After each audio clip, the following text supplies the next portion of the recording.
Hey, welcome to another episode of the Black Guy Who Tells podcast. I'm your host, Rod, joined as always by my co-host, Karen. and we're live on a Tuesday, the day after MLK Day. So I hope everybody cashed in on those buy one, get one free at last sales on black.com and Dark X or whatever you're into.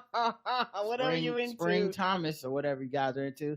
The official weapon of the show is taser. No, that's wrong. You were too busy folding chair. It's the folding chair, correct?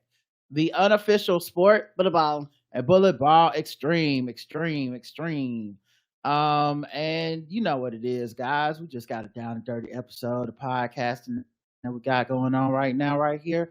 Karen, do you have any banter before I get into the news and stuff? Yes. All right.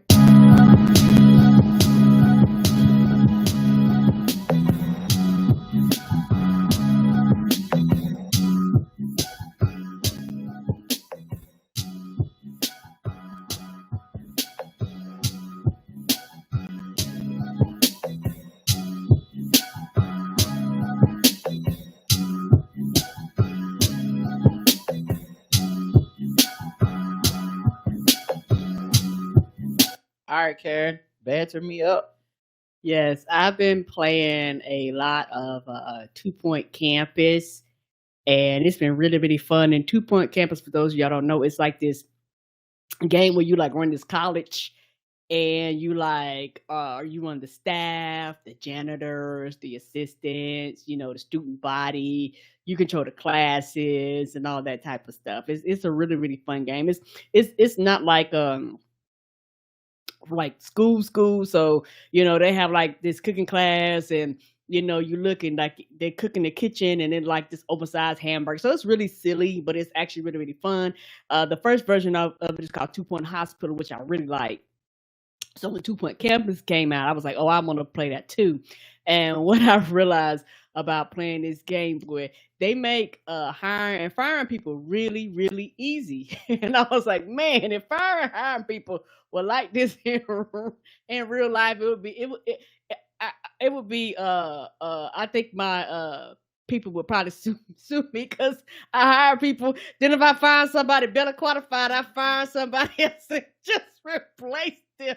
They actually require more money, which I don't mind paying them more money, but I'm like, oh, I got somebody more qualified than you, and just boot you out. I guess now you understand capitalism and why they be laying so many people off on Twitch and all this stuff. Apparently, I'm a part of the problem. The game is designed to make you understand that the ruling class and the demeanor of them, and I guess it's working.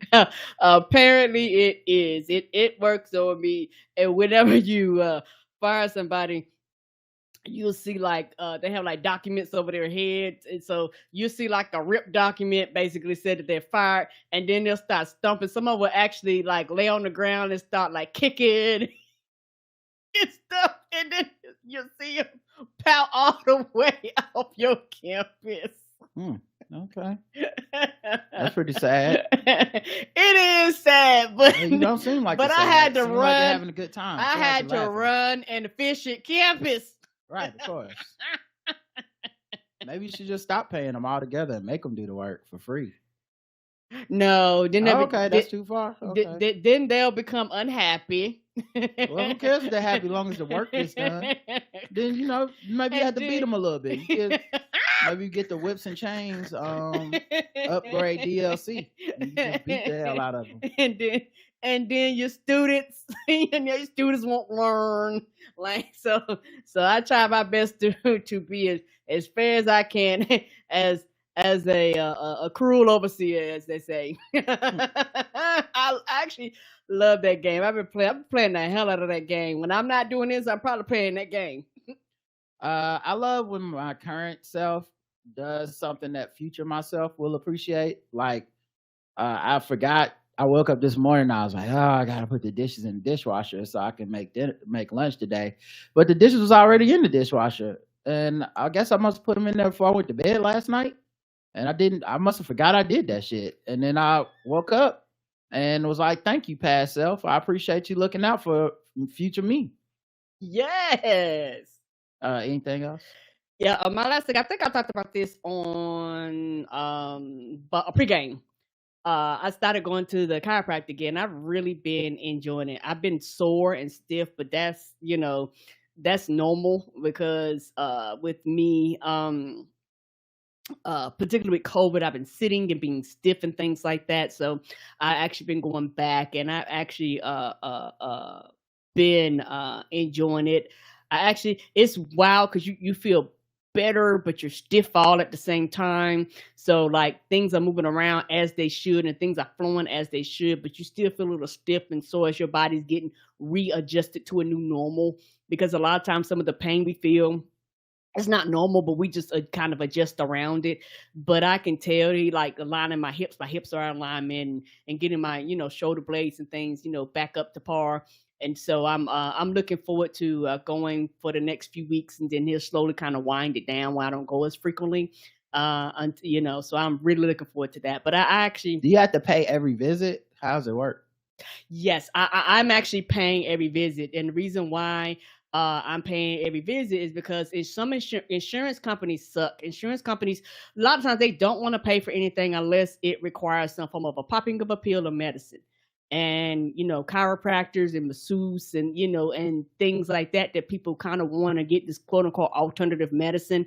It's because of those specialties and things like that. So you can run it through your insurance, but a lot of times with your insurance, they cap how many times you can go. You have to pay particularly if you have not made your deductible, you have to pay a lot of times a lot of money until you hit your deductible, and then you get a copay. And even with that, they still put like a limit on how frequently, how often you can go per year and things like that. And so it's actually cheaper for me to pay out of pocket than to actually run my insurance, because I never meet the deductible. And so, and actually their rates ain't really that high compared to other chiropractors that I've went to and stuff in the past. So I don't mind going until I get better, because my thing is I want to exercise, I want to do these things, but it's kind of counterproductive to do those things when I know I'm stiff and I'm sore. I want to be able to do those things to the fullest of my capability. That's the biggest reason why I'm going to the chiropractors, to kind of get my body in a better shape. So when I do start, walking or doing the Peloton and all this stuff, my body won't kind of regress back and almost defeat the purpose, and you're feeling tired and you're feeling poop. Well, you're gonna feel that way no matter what, though. That's true. That's not, I mean, I know after I go exercise, why I feel sore and stiff, and it's one of the reasons rest is important. That's true too. Especially if you're doing stuff that when you haven't been active for a while. So I think a lot of people's thing is like, you just go full.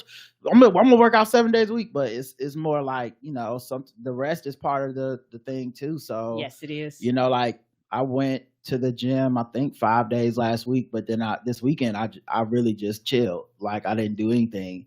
And there's part of you that has that, or at least part of me that has like that complex, like I'm not doing anything. Oh my God, am I fucking up? And it's like, right. No, you just gotta rest is part of it too. You can't just keep pushing and pushing and pushing, especially as you get older and your body changes and whatnot. But yeah, you're not gonna be able to defeat the soreness. Like you're not gonna be able to trick it. So, and also a lot of times when you work out, that is the thing that makes that soreness stop. I had a pain from like an injury or something, like a muscle I pulled or something. And when I first started working out again, my side was hurting. I was like, oh my God, what is this? And it wasn't hurting like horribly, but it was just uncomfortable. And then I've been working out more consistently for the last like 3 or 4 since I guess middle of December. And now I can't even really feel it. So some of it is just you got to get back out there and do it again. So it sucks, but you're not gonna be able to. And I think it'll work in tandem with the stuff you're doing. That's what I was thinking too. Yes. Okay. Speaking of your body and stuff, man. So there was this thing. I'm not saying any names because this is not about singling a person out or starting no shit. But I seen somebody online and it went viral because everybody was like fighting and fussing with them and they were fighting and fussing back with everybody. But there was this person that said something to the effect, and I've seen this thought many places a few times. Okay. But it's this idea of like people shouldn't celebrate them losing weight. Like if they lose weight, they shouldn't like put a picture out like I lost weight, or hey, I've been going to the gym and changing my diet. I lost 40 pounds or whatever. You shouldn't do that, because what it really is saying is that you're fat phobic, and people who are fat will feel bad about it and whatever. And that's projecting. Well, the thing I think for me is like, I think those thoughts come from a place of immaturity, or not immaturity. I'm sorry, insecurity. Yeah, more than immaturity. Yes, because honestly, people's relationship with their body is their relationship. It's this macro versus micro thing. Losing weight, gaining, like it's the same way as someone like gains a bunch of muscle. A lot of times it's about discipline, it's about habits, it's about changes, and it's hard. It's difficult. Yeah, and it's consistency, It's like if someone said every time we celebrate the Blackout Tips podcast anniversary, we're shaming all the people that quit podcasting or the people that only do one episode a week or something. Everyone's running their own race. And I think real maturity is realizing like it's not about you. Right. Whatever they're going through, it's not about you. And if they have some internalized things that are coming out, that's internal. It's for them to deal with. Right. You're not calling them out. I'm not a person that really comments on people's bodies in general, just because I think it's kind of uncouth and we don't know what's going on with people. Right. So you see somebody losing weight and you like, congratulations. And then they could be dealing with an illness or something. They could be depressed. You see someone gain weight. You really do not fucking know. And I think if people volunteer something, if they're like, hey, I've been doing this and my body looks like this now and I like it. Hey man, thumbs up. Good for you. I don't really care what it is. There's people that are like, you know what? I've been in this pandemic and I've been eating and I'm thickened up and I got curves now. And it's like, good for you. Whatever you into, cool. I think it's weird to see people. I thought it was weird. So many people took it personal and was like clapping back at the person, because that's also their issue to deal with. People that, have their goals of losing weight or working out or whatever that leads to losing weight. That's their business. And if they want to like be happy about that, that's cool. To me, I feel like we do so much to try to like make everybody shit about us. And I don't think it does us. I think it does us a disservice, because I think when you truly feel secure in something, other people's shit don't really matter. For example, when people post all this relationship stuff, me and you laugh about it. We'll do gender wars about it. But you'll notice we don't really participate in it. If someone were to say, I don't know, I would never get married at 21. I got who the fuck does that? We did. But you know what? I'm not mad at you. You wouldn't do that. And if that's what's working for you, I'm proud. I'm happy for you. Right. I'm happy if you're happy. That's all that matters. Are you happy? Yeah. So, I think there are people who do very openly fat phobic, fucked up shit, Yes, they do. And people normally don't really care that much. It's Stephen A. calling out, Whitlock, or it's the jokes that Cat Williams was making, which is why I say people are kind of full of it when they're like, man, it's fucked up. But if people say like, no, y'all think it's funny that people are fat and you can make fun of their bodies and stuff, that's fine. I know that won't change. So I think a little bit of that is you could call it out, but also you got to toughen up about it, because these motherfuckers ain't going nowhere. It's like I know certain people are racist. I don't walk out the house and get broken by racism every day, because at some point I'm like, I expect it, Right. But the idea that somebody would lose weight or gain weight and it's about me, I just can't relate to that. If a person, same thing for, like I said, if a person goes to the gym and they're gaining muscle, they're getting bigger, Like, this isn't about them being less or more fat, but just they are getting bigger and stronger. And they go, look at me, I can lift such and such pounds. I don't go, you fucking ableist. What about the people that can't lift those pounds? What about the people that can't afford gym memberships? What about that? You see this with recipes on TikTok and shit all the time. Where somebody will say, this is how I make such and such. And then somebody be like, I can't eat I can't eat gluten. And it's like, then the recipe's not for you and it's not about you. Right. This content is for these folks, and that's cool. So yeah, I just thought it was kind of a weird thing. And I think this is one of my issues with a lot of movements that kind of piggyback off of the like civil rights and black people movements. Everything not the same. Nope. So, like every movement can't be equated to like, well, if it was a black thing, it would be like this. Because sometimes it just doesn't compute. And I'm like, I think there are other things that are definitely understandable and whatnot, but that one for me was a bridge too far. I wasn't gonna go on Twitter and argue with nobody, because I legitimately feel like people go through their own shit. You go through your own journey. Somebody tried to dish you, the person, like, what about this post you had when you lost some weight and you had this up? And I'm like, maybe they changed their mind. Maybe it's been fucking X amount of years and now they like, I don't agree with that anymore. I wouldn't have done that today. Like, at any rate, even if you felt a way about like how you gonna tell somebody they can't, once again, that's your insecurity hopping out. True. This person's opinion really ain't got nothing to do with you. So if you've been going to the gym and exercising and your goal is to lose weight, what would that be? Why would that be a problem for you that this person don't like that? They don't like that. Oh, well, they're not making you eat anything. They're not making you stay home from the gym. They're not making you not post your pictures. It just felt like a lot of people finding each other's misery and being like, let's be company for each other. Yes. And I just did my best to ignore it, but it made me, it crystallized something for me, which is just maturity is realizing people shit ain't about you. Agreed. Like, it's not personal to you. It's there. If they do happen to have some type of hang up, that's their shit to deal with. They need to go to fucking therapy. The tweet's not gonna bring them to therapy, and also, like, I don't need affirmation and confirmation from everybody. So, like, agreed. Motherfuckers don't agree. Okay.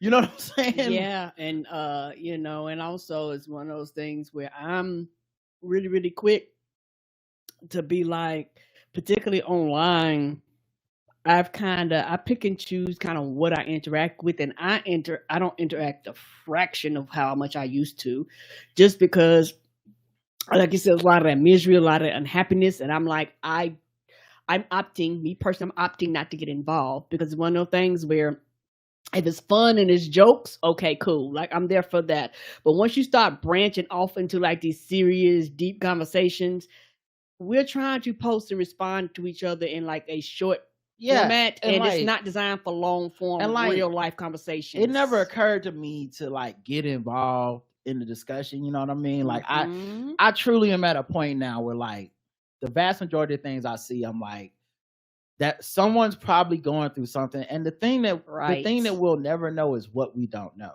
Meaning, like, for example, Chadwick Boseman loses all that weight and people were just making all kinds of comments about his body. They were. And nobody really knew what he was going through. People die every day from shit and we're just like, I don't know. People's relationships with their doctors, people's relationships with their family, like depression, all kinds of stuff is affected by and shows up in your body in ways that we don't know or understand. Unless it's like a personal relationship and someone is making it my business. Right. I don't care, and it shouldn't affect you in the way that, okay, so this person's been going to the gym. They are proud that they can lift 400 pounds now. Cool. When I'm scrolling my Instagram and I see Randolph Terrence in the gym, I don't go, fuck. Well, what what is he trying to say about me? It has nothing to do with me. Nothing. He's in there lifting them weights so he doesn't have to choke slam a white man walking down the street looking at him crazy. Okay, Randolph is an angry man. Okay, I ain't angry, but nah, I'm just. But like, I don't we know. Love you, Randolph. I don't know what his thing is. Correct. There are people who use exercise because, like, yo, I used to be a drug addict. And Right. now I had to change my entire mind frame about. And you're sitting up there going, why they posting that they ran again? Nah, man, that's their thing. That's their struggle. That might be what's helping them cope. And then once you throw in like health, or like you go to your doctor's telling you blank, blank, and blank. You know, I remember this. I always talk to Bossy about this, but my favorite scene in I Made a Story is one that I thought encapsulated the internet so well. It was the main character goes to the doctor, and she has been really stressed out because she's been hyper on the internet, and it's been getting to her, and she's like said all kinds of wild shit and all da, right? And it's stressing her out and da. And so she goes to her doctor. She's a black woman, Afro-Caribbean woman or whatever. And the doctor is like, hey, so your blood pressure is very high, and this is something that we need to take care of. We need to like try to get it down, because as an Afro-Caribbean person, you actually have a higher chance of right? Right, because that's what the science tells them, right? And her friend was at the doctor with her, and her friend cusses the doctor out and says like, you're being racist for this They leave, and the friend is like, don't listen to the doctor, And I love that scene, because I feel like that is, to me, what social media can do to people, where it's kind of like this idea of like, what protection and support is denial, and is telling people what they want to hear. But like if I have those consequences of, well, I had my blood pressure unchecked, and I never really did anything to take care of it. I didn't do medicine. I didn't work on this. I didn't do this. And then some type of unforeseen thing happens to me, or I guess foreseen thing. Those people aren't going to be there, you know, or if they're there, their support is still going to be, hey, how just don't do nothing. Don't blah, blah, blah. Cause that's not their job. So I think a lot of social media support systems look a lot like that, like enabling people. And I'm not saying you're enabling somebody by telling them by telling them like don't lose or gain weight. I'm not talking about that. I mean enabling in that it's a place you can run to when real life shit is happening. It's like if for example, if someone's cheating on their spouse, dudes will be like, well, you don't tell on them, you don't talk to them about it. If anything, you give them an alibi. You lie to their spouse for them. You help them cheat. I've never been that kind of friend, because I'm like, I don't think that that's help. You know what I mean? Like, I'm not gonna be a part of your lie. Yeah, but that's not the part of it for me. That's only one part of it. A big part is that I don't think that's help. Right. I don't feel like that's me being a great friend. Is me going, yeah, cheat on your wife. Tell her you was down my house. I don't like that, you know. And I think a lot of the relationship dynamics we have now, that is what people think is help. Help in friendship is, I want to do something and you just need to have my back, regardless of how you feel about it, regardless of the outcome of it, blah, blah. Right. And it's not healthy. Well, at least I don't think it's healthy. And also, it's things, when you do that, you eliminate your own personal critical thinking skills. You eliminate your own autonomy and all this other shit that goes along, you know, with that. Someone brought up the doctor in that scene is telling her like, hey, you're vaping and it's leading to these health problems. And her friend is like, no, support right now is telling you, you are a black woman. It is hard. These people don't understand. And if you want to vape, you can vape. And they are racist for even making it about this. And it's like, oh man, that's a shame, because you'll support somebody into a bad situation. Yeah, support them to their death. Right. And so anyway, my point being, because I don't want people to get confused.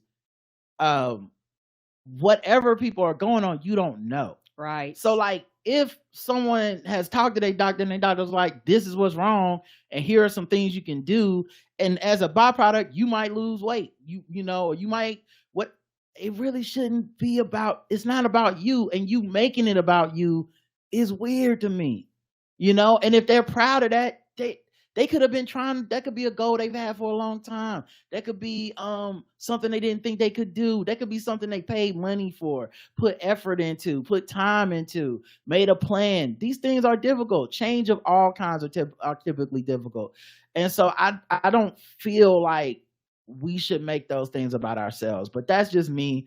And like I said, I wouldn't argue with nobody about it. I know people feel a way. I felt a way about it in the past with my, just life and being this person in public that people see you and they got all these different opinions. I definitely understand and can relate, but I don't know. I found more happiness in being like, I don't really give a fuck what they think. And it's not about them. It's about me. Mm-hmm. And what they do is about them, not about me. And I feel more free that way than being like, policing them and being like, you better not. That's crazy to me. Yeah, like you said, and I agree. There is a freedom to it, and the thing about being free, I'm to the conclusion. I was like, oh, some people don't want to be free, and people that are kind of free from that, and you never completely be free because you interact with people and things like that, and we all, have our personality. Sometimes you have good days, sometimes you have bad days, but overall, it's just like not going, oh, that ain't got nothing to do with me, and I can just go on with my life, and that person has the right to think that thing, and I don't have to argue and fuss with them when at the end of the day I don't know them, they don't know me, and when we get off this thing on social media, they literally won't have a direct impact in my life. Yeah, and I think and also the people that see that somebody has those feelings, you don't got to engage and fight with them. So I also thought it was weird to want to fight these, like, hey, how about you? Who cares? That's their opinion. Okay, y'all unfollow each other. Everybody be fine. You keep posting your selfies, they'll keep posting their thoughts, and y'all will be fine. Yep. Microwaves need a silent mode, so when you warming up your spouse's leftovers without them knowing, they don't get alerted. That beeping. I don't know why they haven't invented that. That seems like a pretty easy thing, like just a switch or something. When you go turn off the beeps so that they don't know I'm in their sesame chicken. And don't fuck around and be right there when it and don't open it up too slow, because it will beep like every few minutes until the doors open up again. But like, bitch, I told you, open me up, I'm done, open me up. Some type of Bluetooth function or something. I made something with curry in it the other day, and my hands still kind of smelled like curry, and I wanted to eat my fingers. They smelled so delicious. And I remember the curry, them tacos, all them tacos was delicious. And I remember when I was younger, racist black people. Yes, it's possible, guys. I know that the science textbooks, nerds will tell you black people can't be racist. But y'all know exactly what I mean. Mm-hmm. We only say that to white people so they can't hold us accountable. But right. Racist black people used to be like, Indian people stink. And I remember that when I was younger, they used to say that shit all the time. And like they thought it was funny, like ha ha ha, it's a joke. It's it's up there with other hack racist jokes, like Chinese people put dogs in their food and shit like that. Yeah, like African booty scratch and stuff like that. Yeah, it's just terrible racist jokes. Mm-hmm.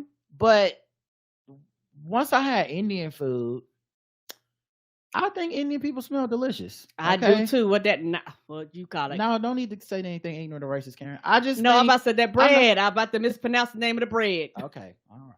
Well, all right. It's naan bread. Thank you. I was calling it naan bread, but thank you. But yeah, but it is. I mean, it change your palate. You racist piece of shit. You know what I mean? Why don't you go out and try some different food? It'll change everything about your life. Yes, ain't that like some good yellow curry? Yes. Just saying. Some green curry.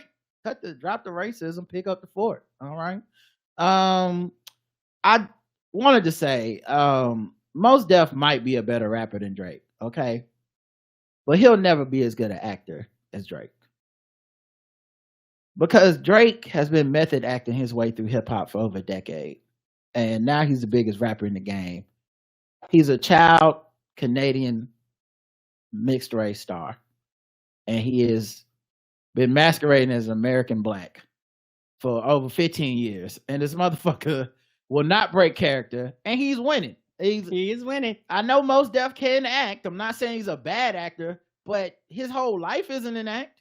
Motherfucking Jimmy has been Jimmy been talking about shooting people for fucking 15 years, and we just letting him cook. We just letting him cook. We like, yep. Just go ahead and get him, dog. We been letting him threaten real gangsters from down here and shit. We like, hey, he's so good at rapping. We been letting him. He's been winning battles with rappers. Like, I know he lost to Pusha T, but everybody else, he was pretty much winning. It was like, damn, y'all, none of y'all can point out this nigga's not even from here, and so I gotta give him his credit. It's amazing. That was an amazing job by Jimmy as for Drake as a rapper. Aubrey be in his bag with the acting, dog. For real though. Okay, that's his lane. He said, "I'm doing a Lil Wayne impression, and nobody's gonna stop me or whatever." And the last thought I had was, I've been thinking about this for a while, but we are so lucky that the conservative commentators have never linked up. Oh, that'd be too much for the world. And I know why. It's because they're so anti-black. Oh yeah, there can only be one. Highlanders. They can't link up with each other because they think all the negative things about black people about each other. And yes, they also know the grift from the inside out, meaning that Jason Whitlock knows that what he does requires no level of significant intelligence or skill. It's basically the least amount of skill you can have to just go over there and be like, white people are right, black people are wrong, to a rabid group of racist white people who will be like, yeah, I agree. Right. And they all have done it. You know, Stacey Dash, I'm sure was even more offensive to the coons who have been there for a long time, because Stacey Dash is like an airhead model who has no political experience or commentating experience, and she was on the top of Fox News just being beautiful and coony. So I think we're lucky that they haven't like coon clicked up and been like, let's do it. I'm surprised they don't get a coon union, because you know that a coon union, but yes, a coon union.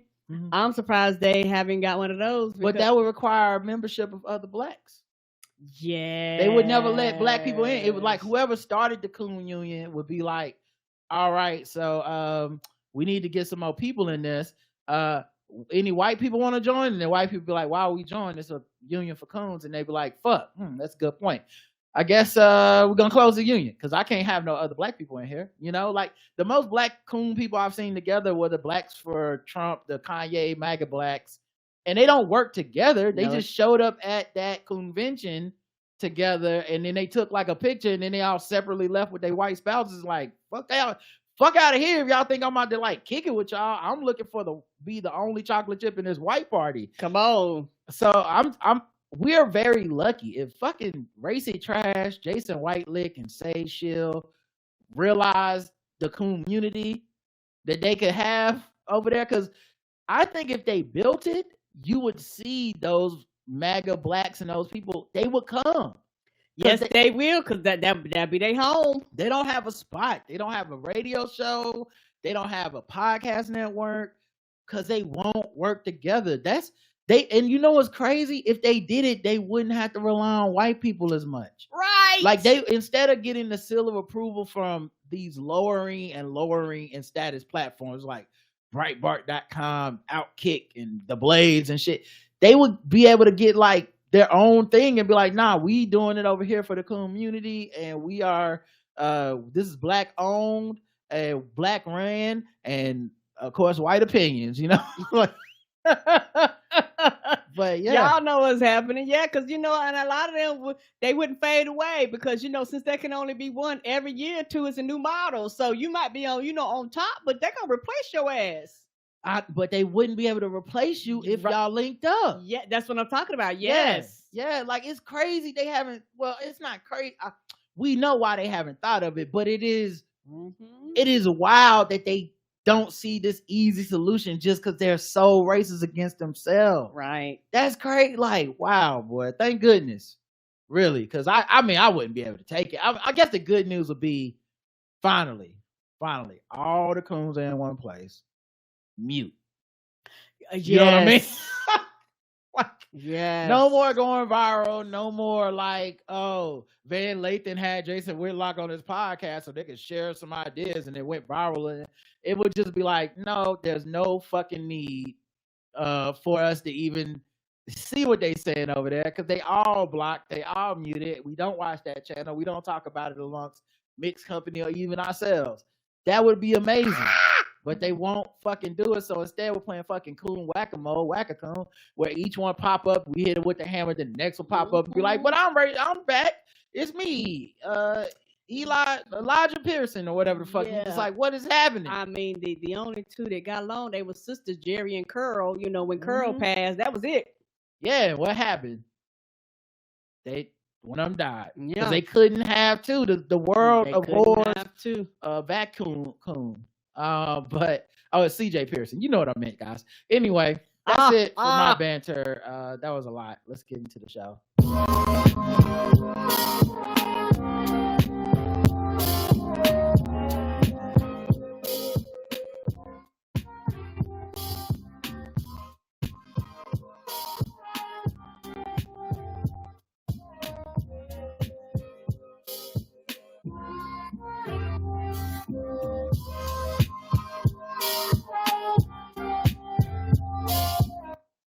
That's sad. Van Jones would be on there. Somebody brought him up. But no, I didn't mean Van Jones, but he'd probably be on that. Oh no. He'd probably be over there, man. Sad. He didn't used to be like that. Election news. New Hampshire debates. The new ABC had a debate in New Hampshire they were supposed to do. ABC Store? What? Sorry. Oh, ABC News. Oh, okay. My bad. My bad. I'm with you now. My bad, y'all. My bad. I'm about to say, I was like, why is the ABC having a debate? I don't understand. This is, the alcohol people. My bad, baby. I just heard ABC. Honestly, I would watch an ABC Store debate with the Republican nominees. That would be pretty cool. Yeah. That might be the only way to get me to watch. I was so confused for a split They was all second. just fucking drunk. Like, right? Fuck you, goddammit. You are 9/11. Vivek Ramaswamy. Allah. I will be here for it. Bring out the real. Mm-hmm. Well, what my opponent Nimrata, yes, I said it, bitch. You not white. Yes, sweet Caroline. Bah, bah, bah. Now, what was the question again? I will watch it, but ABC, obviously the news television station, channel that would host a debate, as is the way that they always have hosted debates, and never by the ABC Store in the history of anything. Different thing, y'all. Different thing. Don't pay me no attention. If you want to see a debate at the ABC Store, just go down there. Yes, they gonna have a debate on the red dot. There will be 2 or 3 people arguing outside, but yeah. So they were gonna do it, but they had to cancel it. Well, what happened? Well, Trump obviously will not participate. Oh, he ain't participating. Despite that, now that the caucuses have started and Iowa voted already, Trump won in record time. They've never called a Iowa caucus that early. That's what they were saying. People hadn't even cast their vote. They was like, "Oh, he won." I was like, "Well, goddamn." So, so you have that, right? Then the other part of it is Nikki Haley says, "Well, if Trump won't debate, I'm not going to debate." They realized, and the reason that Nikki Haley said that is because apparently the last debate they had, this is me going off of what people said, I didn't watch it, but she did not look as strong, and Ron DeSantis looked better than her. And then in the Iowa caucus, Ron DeSantis finished ahead of her. Yeah, they was neck and neck. Yeah, she came in like third. But that's not good, because her whole point had been, why don't you just drop out? You don't have a chance. And then he beat her. Yes. And so now they got a couple more states. I know South Carolina is one, and I forget the other one, but South Carolina is her home state. So she may finish. But basically they're splitting. Nikki Haley and Ron DeSantis are splitting. Yeah, because there's nobody, they're not rallying behind like a single person to go up against Trump. And if they weren't splitting, maybe you see Trump losing, maybe. Right. But we'll never know, because these motherfuckers are so greedy to they won't drop out the second runner-up, because they're not going to be president. Like if they both stay in, they're so greedy to be like second that they won't drop out. Right.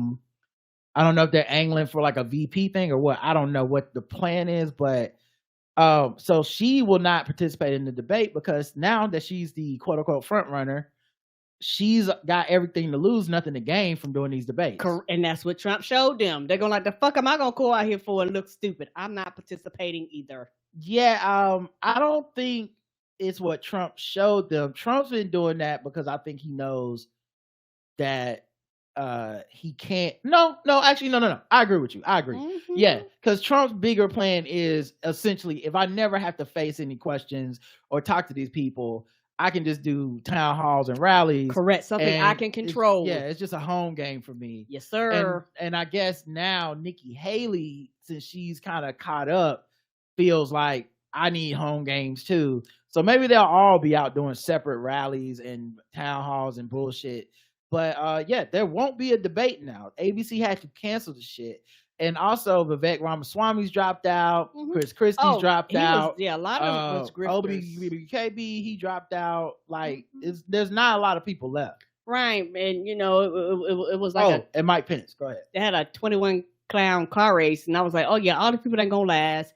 And I think Iowa was the thing because that's where it starts with them. And when a lot of them was getting half a percentage, 0.1%, 2%, 3%, like they... wasn't even coming off of the ground. And also I think it was like super fucking cold there. And so they didn't get it was a low turnout and shit like that. So I think some of them probably would have charted higher if they would have had the debate at the ABC store. I agree. Yes, if they had it at the ABC store. CNN poll percentage of Republicans who think Biden's 2020 win was illegitimate ticks back up near 70%. And these people are reprehensible. Yes, you can't win because they don't share the same set of facts. Mm-mm. The white people's feelings are more legitimate than facts in America. Yes, they are. And Republican voters are mostly white. So if they feel like it wasn't legitimate despite any evidence to the contrary, despite multiple investigations turning up nothing, despite grifters coming in and taking their money and then going, we stole the money, but also we didn't find any fraud. Doesn't matter. Despite, everything that we heard, despite evidence of Trump being the one to try to tamper with votes and phone call evidence and all this stuff, people literally going on trial. Some of them gonna end up pleading and testifying that they did interfere. Mm-hmm. Even with all that, these motherfuckers are like, we don't want Biden to be president, therefore he is illegitimate. He stole the election. Because how could he have a thing that white people did not want him to have? Period. They can't be reasoned with or bargained with, and that's why I'm afraid of this whole 2024 people trying to depress the vote and promote apathy and bring Charlemagne on and do all this let's express rage with no specifics, by the way. I was listening to Higher Learning and Van Lathan was bringing up the Charlemagne thing with his co-host and I agree with her. I thought she was making good points. I agree with Rachel. But they were talking, and then he was kind of defending the Charlemagne thing, not 100% agreeing, but on the why can't we say that we're not happy with Joe Biden, blah, blah, blah. And this happened again, and every time it happens, I always notice it. They never say the specifics. No, they're just talking. They say, Joe Biden ran on these promises for black people, and he didn't live up to them. What Name promises? Them. What were the promises? What did he not live up to? Right. And then later they'll be like, and if the messages are getting out there, it's his fault. And it's like, what message? You didn't say anything specific. You just generalized. And they purposefully with your feelings do that. Yes. And the same thing happens with Charlemagne. It's very frustrating, and it is a big thing online. And when you prove them wrong, because once you say specifics, I can go get the receipts and be like, here's what has happened. Right. Here's what's been attempted and here's what's been accomplished. If something didn't happen, here's why. It's very easy because the information is out there, but they won't get specific because it's really about expressing this grievance and not any facts, And like I said, I'm more than happy to hear critical facts, critical Yes. things. I'm more than happy to hear that because it gives people something to work on, a place to start, something to negotiate with. But this just general thing, it makes me feel like we want what the 70% of white people that vote in this shit get, which is our feelings should be facts. I don't feel happy and proud and good right now, so I'm gonna say stuff as if it's factual, but I ain't backing it up with no facts. Yeah, and regardless if the reality of it is opposite, regardless of if there's things and laws and shit that have been passed, because my thing is there's no perfect candidate. And so there's no perfect candidate. And I want a candidate that at least if there are problems, they are at least willing to listen. What's the point of a candidate when anything you suggest, they go, fuck that, I'm not doing that bullshit. And it's very frustrating. And I'm to the point now where how can I say this? I don't want to deal with the stupidity and the ignorance anymore. I don't.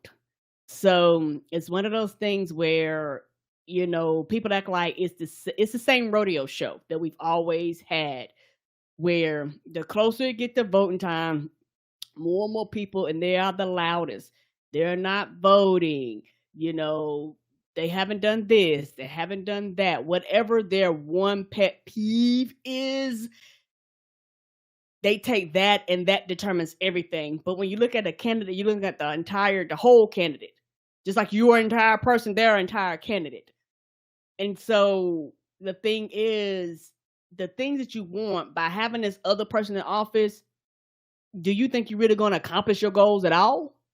Or do you think they're just going to regress further back? And when you start asking people those questions, they really don't have answers, because a lot of people haven't really thought that far. And a lot of them, because the thing about feelings, and when you try to use logic against feelings, feelings can be in logic.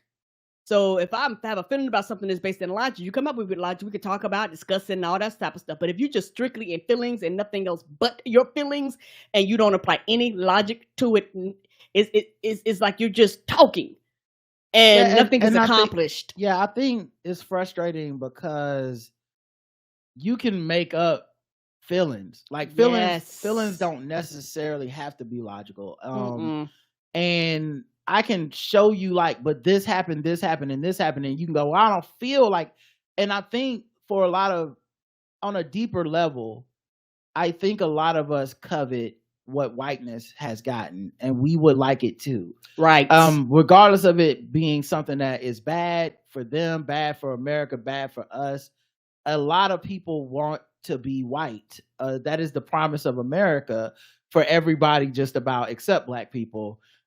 Except some coons do buy into that too. But this idea of I can be white if I wish it enough, if the world will respond to me and my feelings as if they should react to my feelings, regardless of any level of reality.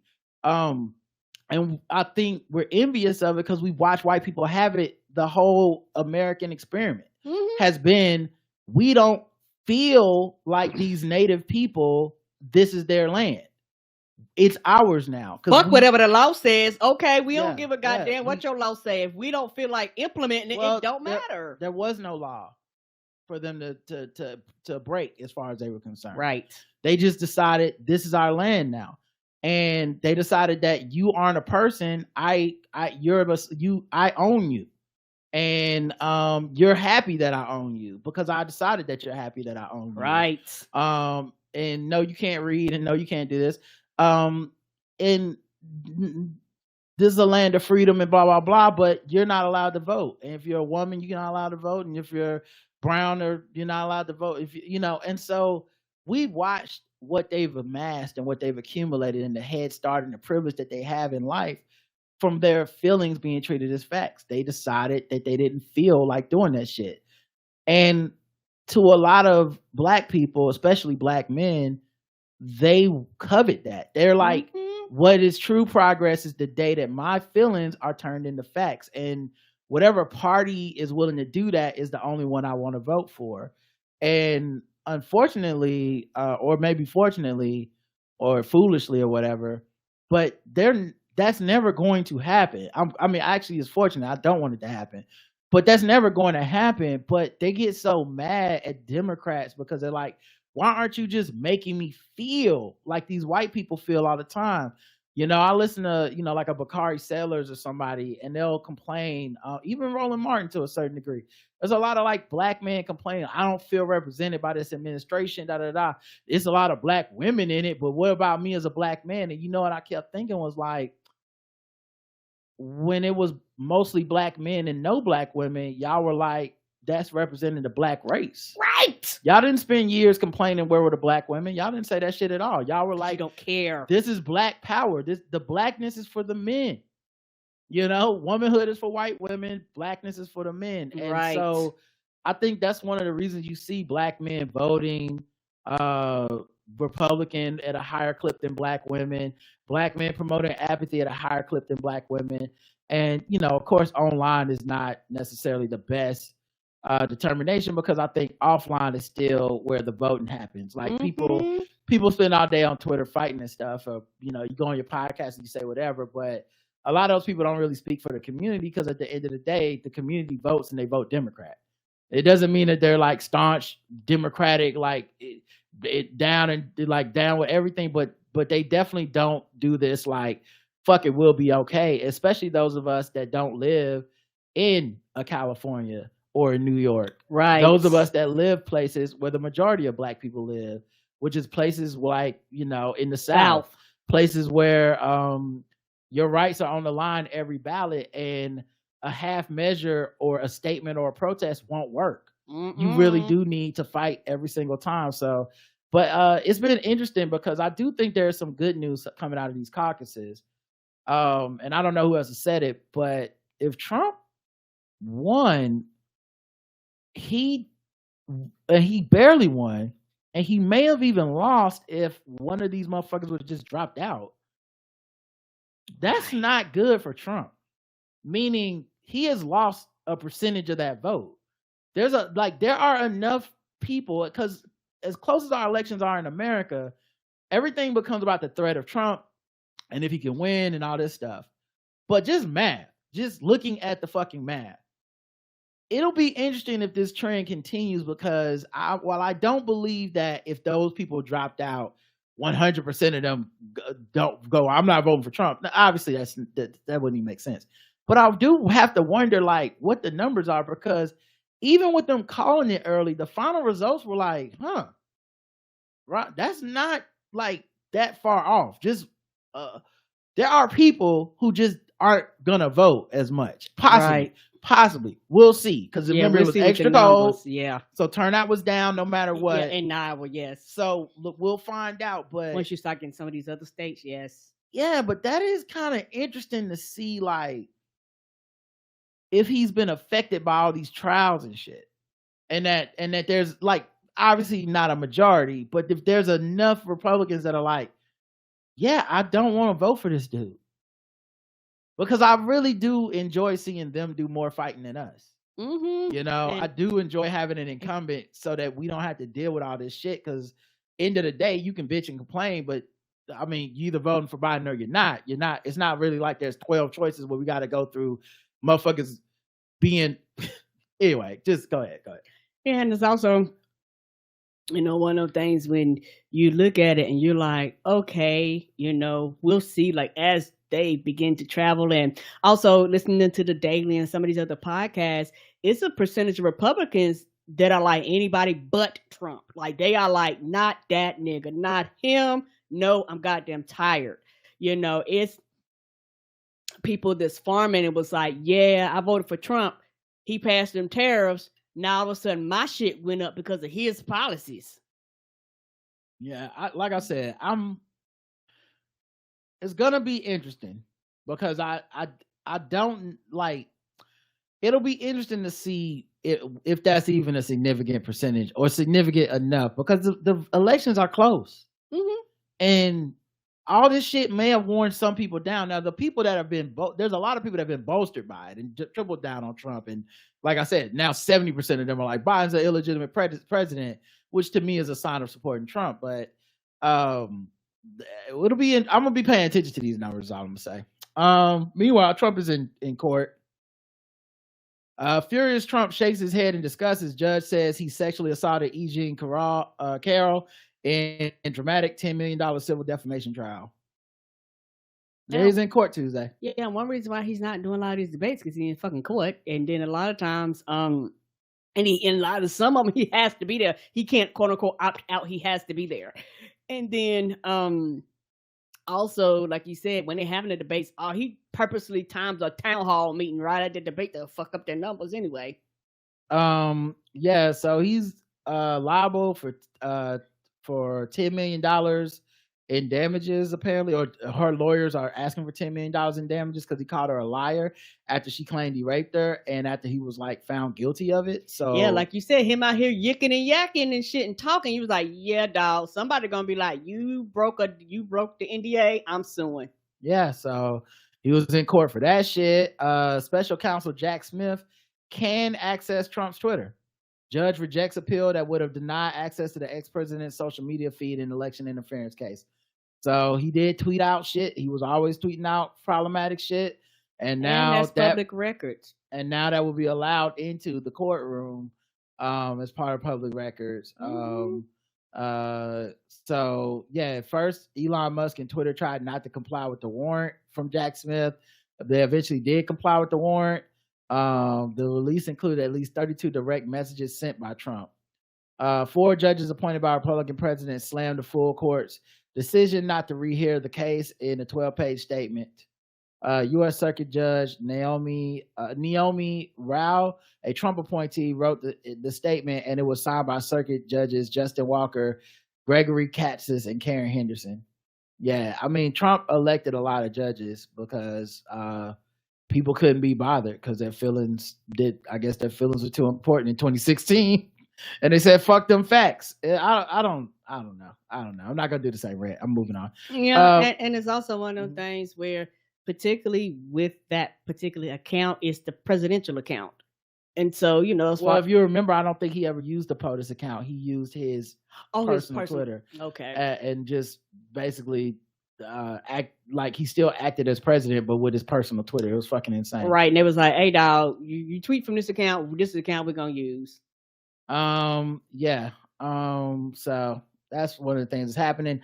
January 6th rioters, the far right claim where Antifa keep getting unmasked as Trump supporters. Of course. So they started these conspiracies to be like, this was never, we were set up. Trump supporters did not run up on the Capitol building. It was, y'all didn't march down there after he had that rally. Everybody Antifa just decided to come in and just pretend to be Trump supporters. It was far left agitators coming in and pretending to be MAGA, but really we were cool, docile people that would never do something like that, and they would be in dicks about it. And turns out, the people that they have started these conspiracy theories on like QAnon and on the right wing Reddit, they have these people that they're like, this person was secretly a liberal, but they pretend to be Trump supporter. They're finding out that these people are all Trump supporters. Of course. So good luck with that one. Good luck to you all. Good luck with that one. All right, let's get out of the political news. I know it's a drag, and Newsy's probably skipped this part already. Let's get to some other stuff. Bruno Mars 13-year relationship with I should play music so I know how to make some money.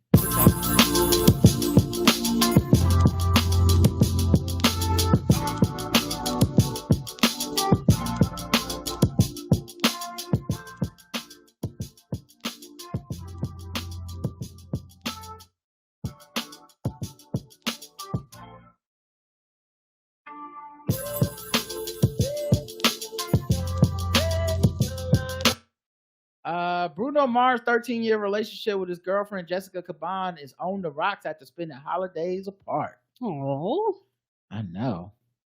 Can't believe it. I know, right? I thought he was thought he was better than that, but maybe we should have known there were some clues, that we had heard, that he was saying. He was like, this bitch. And I was like, oh, should have known. That's never a good sign. Should have known. Bruno and then to bring it full circle, Anderson .Paak has filed for divorce from his wife. Oh, what's happening? Jalen Chang. I don't know, but they did that album together. I was about to say they were touring and shit too. Yeah. I bet you took a toll. They must have been smoking out the window. They're doing something. Or whatever. They were like, this talk about me? No, baby, it ain't. I mean, I thought he would have, like jumped in front of a grenade for her or something like that. Jumped in front of a train for her, but apparently not. The Uptown Funk was too strong. Apparently it was. And he can't. They're moving on. I'm so sad for them, Me too. Although, hey, look, if y'all been trying to get into the Short Kings, come on, now's the time. They put on a hell of a show. Child, if I can get a ticket to him in Vegas, I'm going. Me and your mama. Food critic Keith Lee ends Bay Area food tour over safety concerns. Oh no! Says San Francisco is not a place for tourists right now. Before providing a bit of background info, he offered his thanks to all the residents of the Bay Area who showed him and his family love. But yeah, he said he can't do it. I think I got the video here. Let me make sure. Hopefully the audio works now that I'm using a different browser. God, please let this work. Let me see if this will work. Food tour is officially Okay. over prematurely, and we're gonna get straight into it. Let's talk about it. There are a few reasons why, as a family, we decided to end the food tour short. But before I get to that, I truly want to say, from the bottom of my heart, I appreciate every single bit of love. The people of the Bay were absolutely amazing, and I'll never forget the hospitality and the love that y'all showed me. Reason number one, I truly don't believe the Bay is a place for tourists right now, and that's what I was, a tourist. The people in the Bay are just focused on surviving. That's the business owners, the locals. The amount of tents and living structures and burnt up cars that we saw people living in was shocking, to say the least. Before we went, people was comparing it to Gotham City. Now, I might not agree, but I understand where it's coming from. But I can't harp on it enough that the people are amazing. It's just an environment. And as an outsider, I wish the city would step in. I don't know if they have. I don't know if they've been trying. But just from the outside looking in, it don't seem like it was much city interference. Reason number two, and this is in no particular order. We went to a lot of restaurants. Popular restaurants, not popular restaurants, mom and pop shops. And this is the first city where I have over 6 videos that I don't feel comfortable with posting, because nothing about my experience was constructive, and nothing that I said was constructive. I've always been big on honesty. I've always been big on transparency, but I've never been big on completely tearing down anybody. And I feel like those 6 videos only doing that. And I've always said, I'm absolutely blessed to do this, but it does take a lot of money. It does take a lot of resources to do. At the moment, everything comes out of pocket. So when we had that many restaurants that we couldn't do anything with, that was just another deciding factor. Number 3, and probably the most important, I had to go to the hospital because I had an allergic reaction to one of the meals I had. This restaurant in particular cooked a plethora of meats, including shellfish. My family specifically asked if they cooked it on the same grill. They said yes, but they would clean it. The second I ate it, I blew up like a balloon. I had to get some steroids and some allergy medicine, and it cleared right up. But it was a health concern nonetheless, and that was another reason why we decided to go home. I also think the Bay wasn't the target audience for what it is that we do. 90% of restaurants that the locals said had great food was already booming, and the people from the Bay are a loyal community. So if your food is good, the line gonna be out the door. All right, so sounds like he had to cut it short. Some people were mad at him.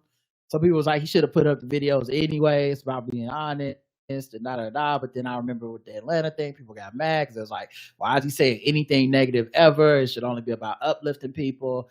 He seemed like a genuine dude to me. I don't know him, but just from the content he puts out, it seems like at least the content isn't designed to just be like, how can I go viral from shitting on people? And I think the internet loves misery, and so there's a lot of people that kind of want him to do the videos that shit on people. Like, I see those people all the time that put it out anyway, but I don't trust those people because I think, one, they don't understand his brand. Right. They really don't. And a lot of people don't understand brand. There's like a level of honesty and authenticity, but there's also a level of he would lose a lot of the goodwill he has if he put out mean reviews. Yes, he would. Yeah, because as somebody who's a fan of his, yes, because, I personally like the positivity. So whatever people, I enjoy him enjoying the food, tell me about the experience and things like that. And I think for me, like a lot of shit, he's telling people about his personal experience, and he was basically like, I'm a tourist, I don't live here. And we've heard people in the air that live from there going, hey dog, we do have a homeless problem, like just in California, like it was like, yeah, homeless rate is high, the houses are high, people don't have places to stay, like it's across the whole state, you know what I'm saying? And like anything else, it impacts the larger cities more than any other area. So he was just telling his truth and the experience that he had, but he's not from there. And so you have people from there, quote unquote, and I understand being offended because of what he said, but like he said, he is a tourist, so his perspective is coming from somebody who doesn't live there every day. Yeah, I mean, and also everyone knew he was coming because he made a video of like, we're coming to the Bay. And so people were expecting a video. So I think that's why he posted the video to explain to his fans and to the people that were like desire, because people ask him to go to certain places and all this shit. Do. So he didn't want to come out and just be like, let's just pretend it never happened. It's like, you got to come out and explain it. And I thought that was a decent thing to do, to be like, man, I'm not just gonna shit on these folks, man. They going through some things. Right. I got sick. Like, he could clearly make a video shitting on that place and be like, they told me the shellfish, but fuck them. I got sick. I was in the hospital. But no business need to deal with that negative fallout. Correct. And the fervor that people have for his recommendations are crazy.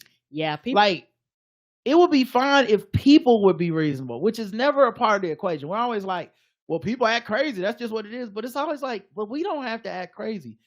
He could say, I like a restaurant, and it doesn't mean like you need to drop everything and like make a line around the block.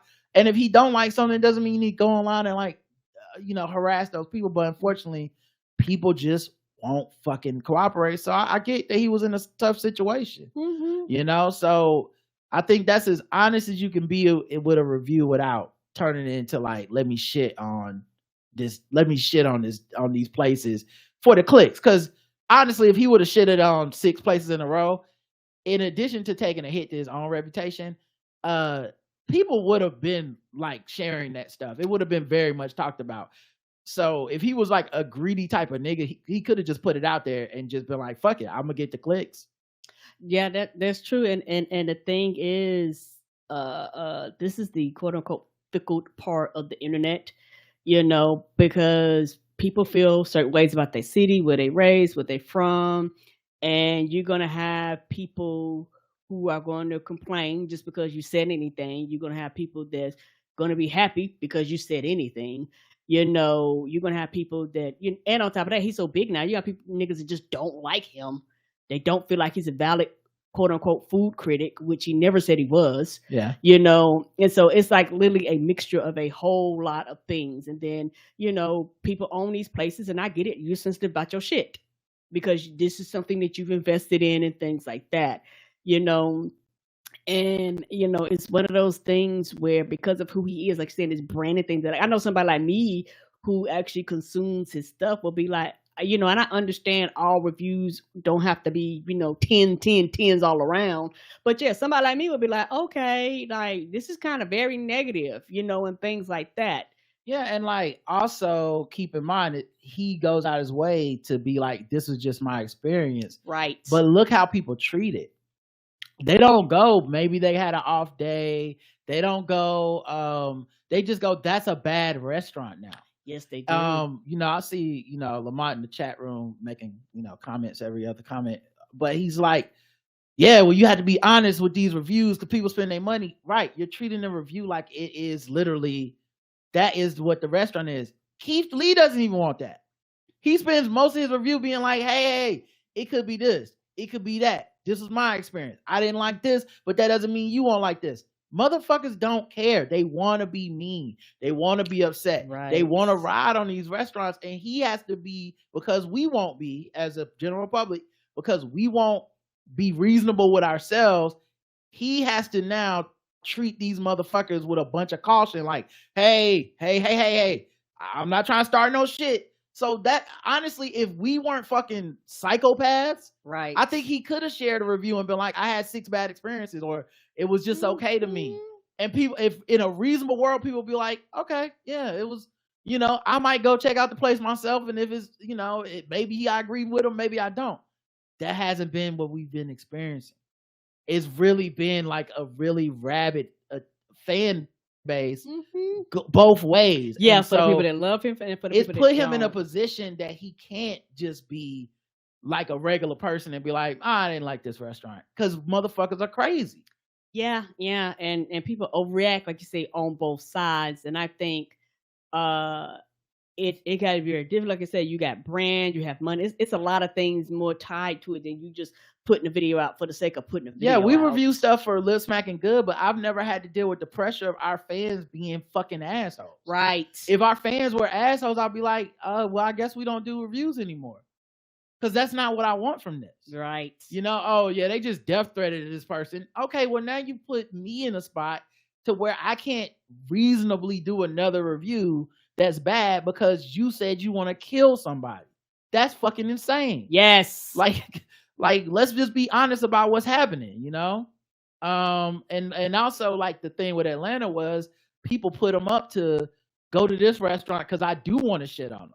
I don't like that restaurant, and I don't like what they're doing. And if you have a bad experience, I can now run around and be like, see, fuck them, I told y'all.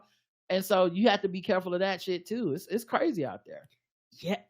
Yeah. And it's almost like a catch-22, because like you say, his thing is, hey, I'm uplifting and things like that. And the people have turned it into everything but the foundation. Because I'd argue he started to, like I said, I'd argue his negative reviews aren't even that negative. They are not. So I just, you know, it's and crazy. For me, that's one reason why I enjoy them. But that's just me. Right. So well, if it's not his fans, it's just the internet piling on. Even that is Lamont. The reason that doesn't matter is because it's gonna happen. So he has to operate with it in mind that the internet will pile on. So it's not really a deterrent what you're saying, because what's going to happen is going to happen. So he has to have that in mind. He can't just do like us and leave a Yelp review and be like, I didn't like it, and be like, well, everyone will be cool. Unfortunately, motherfuckers are assholes. They are. All right. The incredible shrinking podcast industry. I saw this on semaphore.com, and it just made me think about, you know, the show and stuff we deal with here as podcasters and whatnot. But the podcast industry is struggling right now, and struggling really is more. It's really more. It's finding a new norm. I shouldn't say struggling, but a lot of stuff was inflated. Yes, and now it's coming back down to like real numbers, particularly with Apple. Yeah, so Apple used to do this thing where if someone subscribed to your podcast, even if they didn't really listen that much, it counted as a listen. And if they downloaded the podcast, it still counted as a listen. And they would even do things where, like, say you started listening to the Blackout Tips at episode 100. And then for some reason, you went into a coma, you came out 7 years later, and now we're on episode 3000. If you hit, I want to listen to the latest episode 3000, Apple would count everything from episode 100 to episode 3000 as like, that's a listen. Despite you didn't go listen to any of them. What this does is inflates the podcast listening statistics. Yes. Which matters to advertisers. So advertisers will pay people based on presumed listens. But especially when you can't really track with certain apps, you can't track if they listen to your ad or not. Right. But if they find out, hey, I had an ad on this podcast got 30,000 downloads, I will pay you X amount of money for the fact that 30,000 people downloaded this, and I hope that a certain amount of them heard my ad. Agreed. Well, Apple stopped doing all this shit. Yeah, they was like, we're gonna give y'all real numbers. We're not gonna inflate your numbers. We're actually gonna count the shit that people actually listen to, even if they download it. They got to get play. And so when they did that, you have a lot of people that are in contract with people, and their thing was, we hit this amount of money, and that's what they were getting paid. And all of a sudden, them shits is tanking, and it's a problem. And it came with no immediate warning, meaning Apple didn't let everybody know, hey, your podcast numbers might be about to drastically drop, which means there were people in the middle of contracts with advertisers based on these old numbers being like, hey, our podcast gets 100,000 downloads an episode. You sign up for X amount of things and they go, cool, long as you got a minimum of 100,000 downloads, we're going to pay you this much. Then just next day, Apple's like, yeah, you lost 40% of your downloads. Mm-hmm. Now you're not meeting the minimum requirement to fulfill the contract. Right, and it's a problem. Yeah, the one podcast network told Semaphore it has seen downloads drop between single digits and low double digits depending on the show. Another well-known podcaster and executive said for some shows the decline as downloads was as high as 40%. And I can definitely see that. I think one of the things for us that's a little different, but it would have happened to us for the record, if we had never signed that Spotify exclusivity deal and we had just been out here this whole time, there was a lot of people that just have us in their podcast rotation for over a decade. And they may or may not even listen. They just have us, they got a new phone, it immediately uploads it to the Apple podcast app or whatever. Well, once you start being like, but are you actually listening? Then all of a sudden, for legacy podcasts, for old shows like us, that's a ton of downloads. Right. And the thing is, when we was exclusive on Spotify kept statistics. Like their statistics was like, we can control it. We're looking at it. These are like your real numbers based off if they clicked, if they played, how long they played. Like we could see all of them shits. And at that period of time, that's when Apple made these adjustments. And keep in mind, podcast statistics and metrics are not widely shared. Nope. And they don't publish them on these platforms. So there's a level of like, I don't want to say dishonesty, but yeah, they don't have a metric. There's a level of non-transparency. Yes. And so there's certain podcasts that we treat like they're a big deal because, you know, we do know the top 10 podcasts in Apple's podcast charts, but we don't know what the number is. Nope. And so there's some shows that you think are a bigger deal than they are because they make those lists, but you don't know their download numbers. And there's some shows that you think ain't shit that are pulling up more downloads than other some of these bigger shows. Agreed. And one of the things that's very interesting about this is you wouldn't know it, and you could be one of these podcasts yourself. How many podcasters kick themselves in the ass every day because they're like, man, no one's downloading my shit, man. I ain't do this, I can't do this.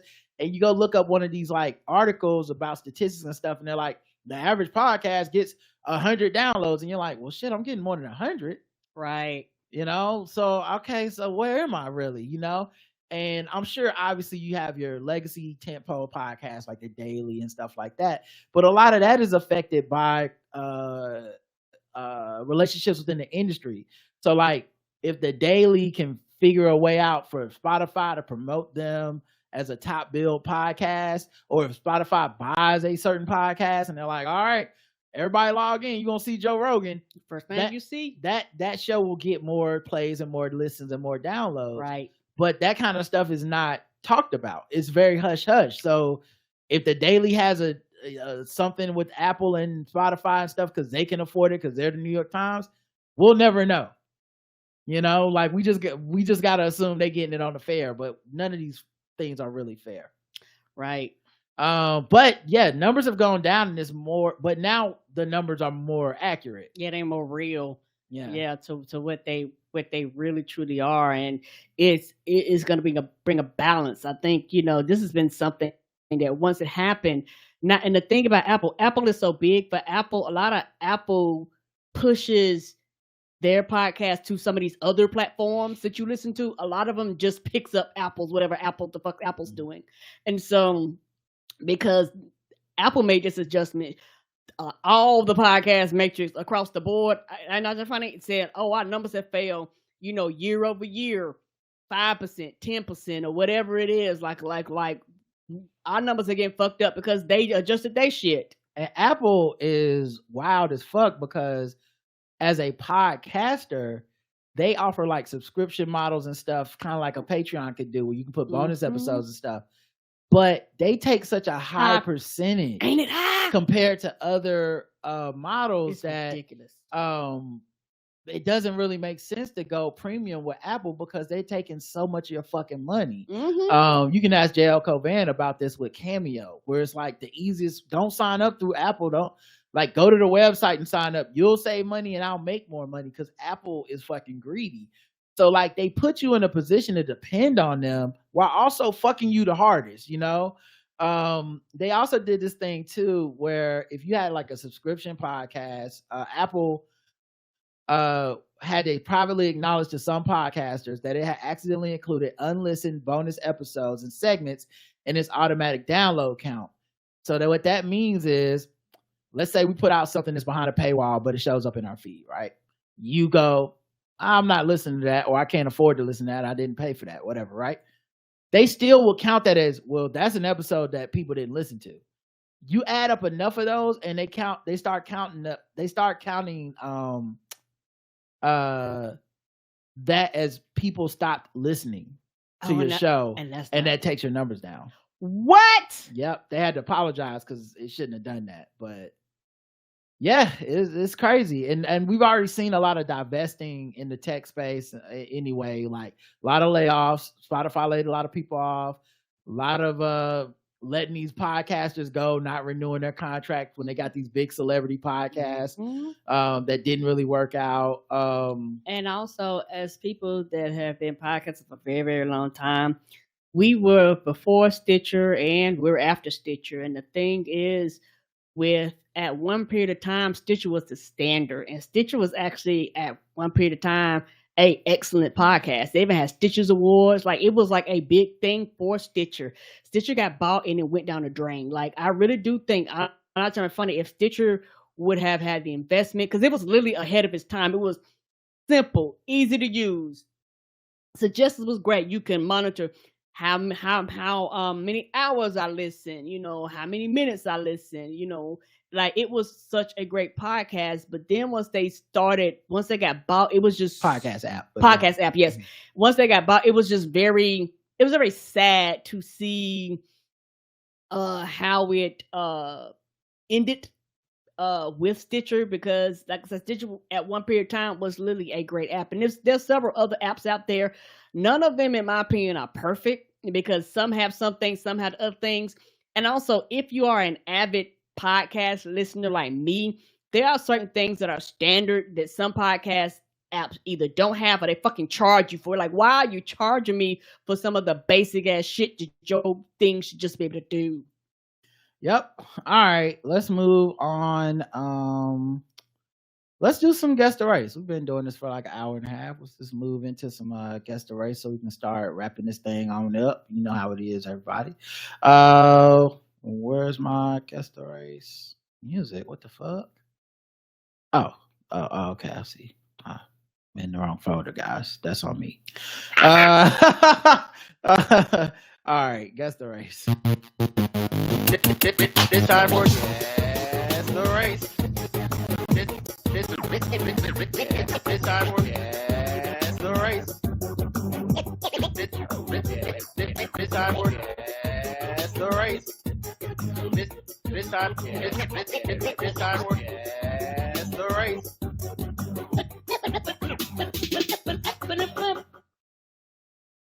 After purchasing a meatball sandwich for his nephew, a Florida man poured Visine all over the food, which was later partially consumed by his relative.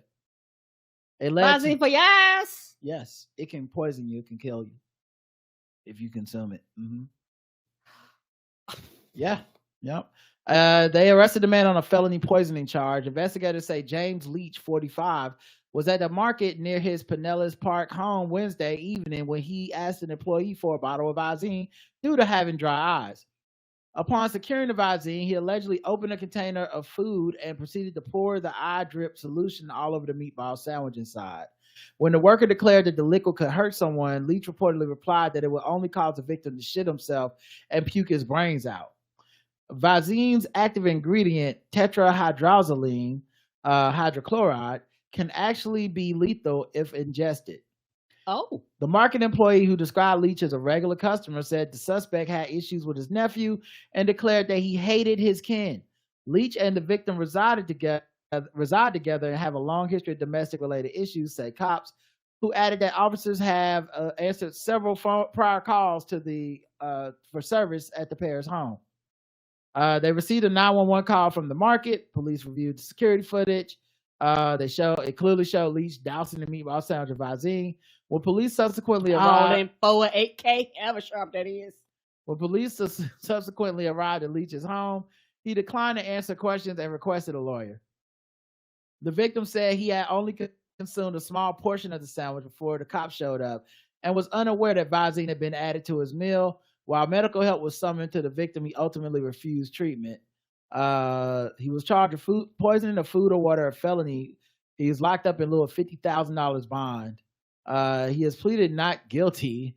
He can have no contact with the victim. You was filmed. Not guilty. They ain't got me on camera stealing no boxes. Karen, guess the race. What's his name? James Leach. White. Karen's going with white for this one. Man, I watched a Snapped or something one time where someone killed their like roommate with this shit. So like you can die from this. Red eyes white. White is the whites of their eyes. True crime episode. Spouses do this to each other. White.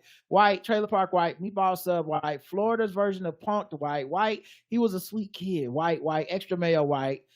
Poison is some white shit. The correct answer is everyone said the same thing and everyone got it right. White.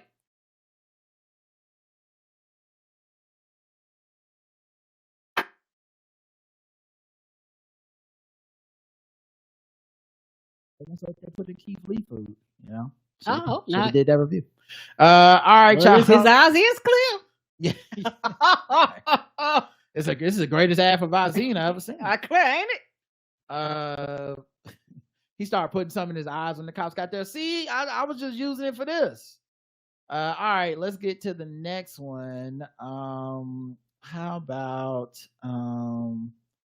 federal drug prosecutor offered cops business card in DUI crash arrest? That doesn't seem good. No, what was your business? He's a federal drug prosecutor. So he gave him his business card. Yeah, I was just like, I've worked with you, Jim. What's happening here? Right. It's like, do y'all know who I am? I mean, yeah. But that's not good. Yeah, I see you at the courthouse. One of the country's most prolific federal narcotics prosecutors was captured offering his business card to police to avoid being charged in a hit and run while his blood alcohol level was over twice the legal limit. Hit and run. Wow. Joseph Ruddy, 59, was outside his home with his business card in hand as officers with the Tampa Police Department, God damn, everything happens in Florida, investigated the crash. Appearing heavily intoxicated in footage obtained by the Associated Press, Ruddy is seen hunched over his pickup truck when police arrive. He waves his card in the direction of the approaching officers as he attempts to stand up straight. What are you trying to hand me? The officer asked. You realize when they pull my body worn camera footage and they see this is going to go really bad. A witness told police, "You've been warned, sir." Ruddy didn't attempt to hit the brake when he crashed. He just kept going. He was swerving all the way up the road. I'm like, no, he's going to hurt somebody.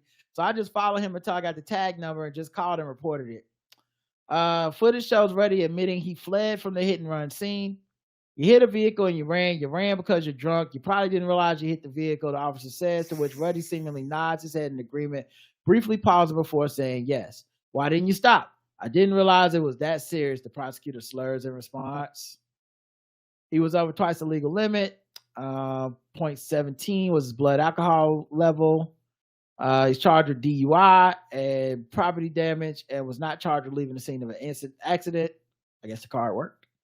He sideswiped. That chick that was like, thank you. We'll be seeing you in court. Yeah, exactly. You gonna represent yourself? You gonna prosecute yourself? So yeah, over 2 months removed from the incident, Ruddy has represented the United States in court as recently as last week. So what? Didn't stop one monkey ain't gonna stop no show. Apparently can't stop, won't stop. All right, Karen, guess the race of Mr. What's his first name? The fuck is his first name? Joseph Ruddy. Giving out business cards at the scene of the crime. White. Karen's going with white. I know my rights. White. Pickup truck driving. White had a Ruddy complex. Business car is as white as the driver. White boy wasted white. He drinks Jim Beam white. I use my get out of jail free card white. The whole card. Whitey gone white. The correct answer is white.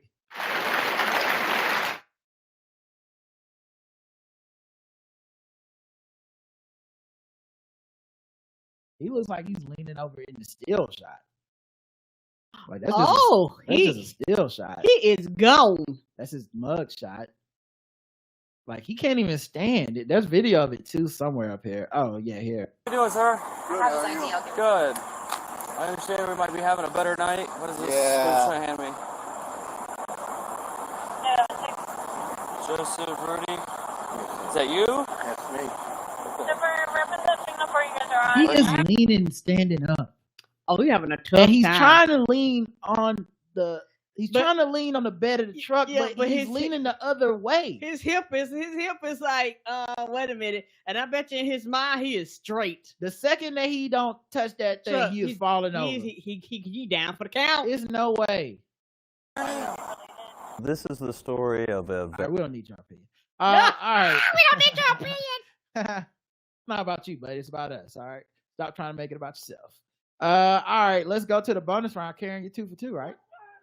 Mm-hmm. That bitch was white. I ain't racist. How can I be racist about anybody or anything in my life? How can I? Call them niggers. Just call them niggers. Gold teeth, gold chain wearing, fried chicken and biscuit eating, monkey ate baboon, big time, fast running, high jumping, spear chucking, 360-degree basketball. Doomsday Prepper has some very harsh news for family trying to escape the apocalypse. Rowan McKenzie, 38, from Missouri, has spent 13 years building up supplies and even spent 8,000 pounds, because it's a British newspaper, on the underground space built into her basement. In the bunker, she keeps defense weaponry as well as vital food and water with like beans and rice.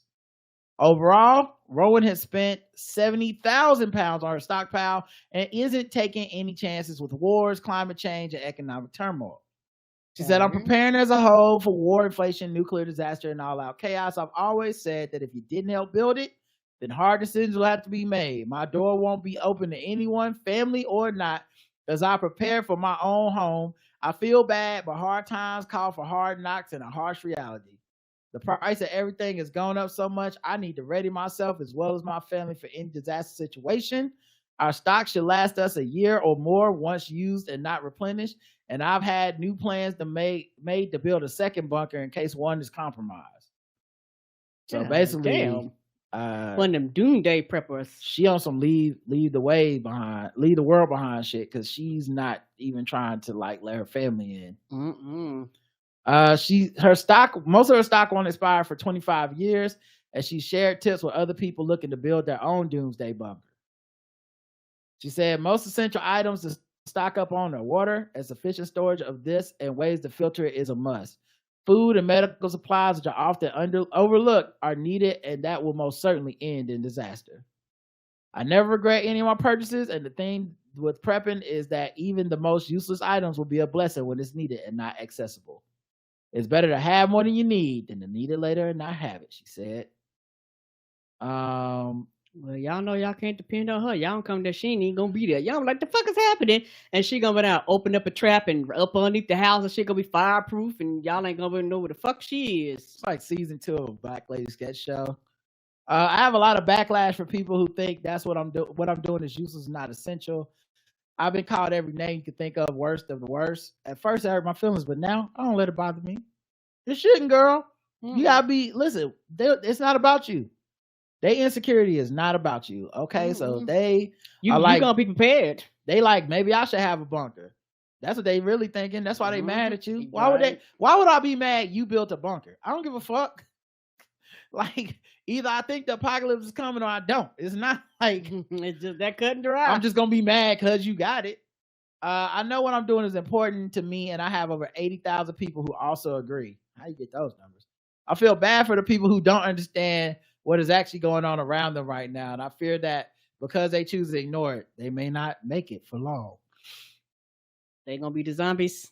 She's saying when it happens, when the COVID shots hit when they finally kick in, she gonna be in the bunker chilling. Her husband, Matt Bradley, said, he's 38. He said he liked that him and his wife are like-minded when it comes to planning for a doomsday event. Well, good luck to them. Karen, guess the race. This is white folks. Karen says they're white folks. All right. Prepping for the apocalypse, for that doomsday when it comes. Because I seen them commercials and niggas don't got that type of money. So commercials. I mean, them doomsday TV shows. Okay. Oh yeah, commercials for doomsday preppers. Yes. Like they had the commercials for the show. My bad. No, I thought that was commercials for like bunkers and shit. I was like, what channel Karen be watching? Word that something will happen to your family. Right? Called Doomsday Preppers. Doomsday Prepper White, Brexit, which your motherfucker would white. You go, girl, white. Whole thing is whiter than a nuclear winter. Remember the Alamo white, pull up the ladder until the rapture white, Isle of White, hoarding for oblivion white. Correct answer is white.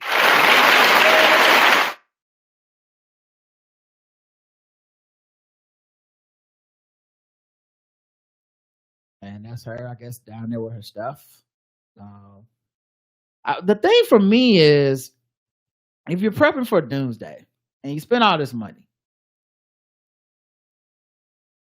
why are you advertising it?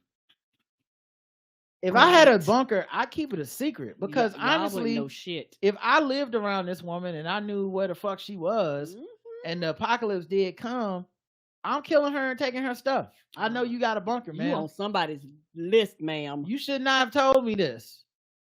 I'm going straight to your house. You know, better have some Macaulay Culkin ass shit going on with the defense systems because I want it. I want that water, that good filtered water, a year worth of beans and rice. I need it. All right, let's get to the last thing: sword ratchetness.